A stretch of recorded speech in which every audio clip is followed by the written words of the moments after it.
In this video, I'm going to describe the Constitution as it was when it was originally adopted and ratified. But there have been a couple instances where the Constitution has been amended, and by that I mean it's been changed, and I will point out those differences when they happen. So I'm going to talk about the legislative branch, I'm going to talk about the executive branch, and then I'm going to talk a little bit about the judicial branch, but for the most part, I'm not going to say very much, and we'll pick up the judicial branch later on in the semester. Now, in terms of the Great Compromise and what the framers eventually came up with in trying to negotiate the differences between the Virginia plan and the New Jersey plan, is that the legislative branch was going to be bicameral. If you recall in the last video, I talked about what that meant. It was going to be two houses, the House of Representatives and the United States Senate. A bicameral legislature is when there are two houses. The House of Representatives was based on and continues to be based on proportional representation. Now, if you paid attention in the last video, you should know that what that means is that the number of representatives that a state gets is based on the population. In the example I gave before, if 20% of the population of the United States lives in one state, then they will have 20% of the representatives in the House of Representatives, more or less, because there are rounding errors and some adjustments that have to be made. But for the most part, that's the general idea. Now, there are 435 members of the House. The House of Representatives was to be elected and continues to be elected by way of direct election. And that means that every 2 years, when there's a national election, voters get to vote, and we vote for the candidate that we want to represent us in our congressional district, and the candidate with the most votes wins. So it's a direct election. In terms of members of the House of Representatives, they serve for 2 years.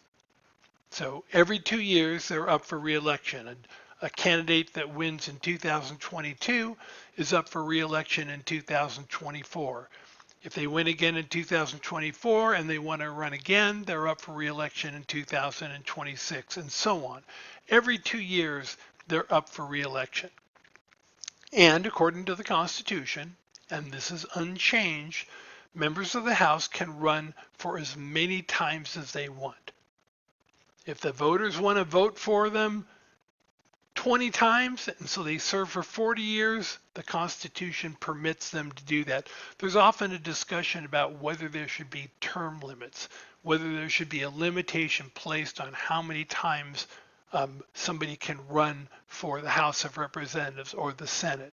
From the framers' perspective, they said no.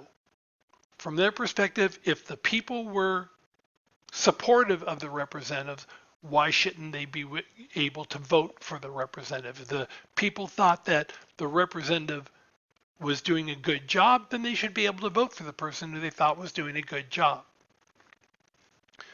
The United States Senate is set up differently. The United States Senate is based on non-proportional representation. And by that what I mean is that representation in the Senate is based on statehood, not on population. It makes no difference how large the population of a state is. Every state gets 2 senators. So whether it's Wyoming, that has like 500,000 people or something like that, or California, which has 39 million people, every state has 2 senators. That's what we mean by non-proportional representation. It's not based on population. It's based on statehood. Each state has 2 senators. Now, you should think of this in the same way that we talked about one state, one vote. When you're thinking about who benefits from this kind of setup, 2 senators per state, the same reasoning that we applied when we talked about one state, one vote, and that meaning that smaller states, less populous states benefit from one state, one vote, or benefit from non-proportional representation. That's true in the Senate. The smaller states benefit from that. The Senate was also elected in the original version of the Constitution by an indirect election, right? If you recall, the way that works is that in an indirect election, the voters vote for somebody. My camera is reversed, so I'm not quite sure what I'm doing. The voters vote for somebody in our state legislatures, and our state legislatures get to vote for who's going to represent the Senate.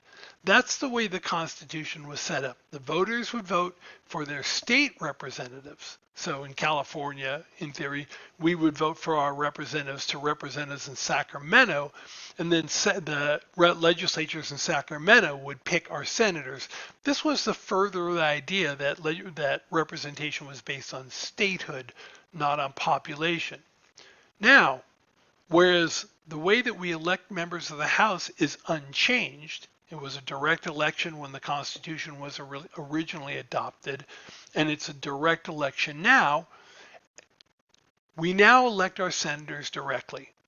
As a result of the adoption of the 17th Amendment around the time of the Progressive Era, there was a feeling that we needed to have more democracy in the United States, and so the way that senators are elected changed. It used to be an indirect election, but now we elect our senators directly. Also, the terms of office for a senator is 6 years.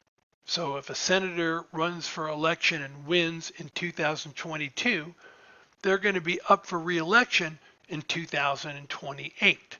If they want to run again for re-election, they're going to be up for re-election in 34. It seems like a long way away. So that's the way that works. And again, the framers said the term should be unlimited. There's no term limits on the number of senators the number of times a senator can run. They can run for a really long amount of time, as many times as they can be reelected. And this is where we come to the Great Compromise. See, the key to remember is that all laws have to be passed by both houses. Any kind of law has to be passed by the House and by the Senate. But as I explained before when we talked about proportional representation versus non-proportional representation, proportional representation always represents the large states. They're going to get more representation in any chamber that's based on proportional representation. Non-proportional representation is going to benefit the smaller states, because it doesn't matter what the size of their population is. Every state gets the same number of senators. And that's why they call it the Great Compromise. Remember, in the Virginia plan, if it had been adopted the way it was, in the struggle over the allocation of benefits and privileges, the large states would have been the winners and the small states would have been the losers.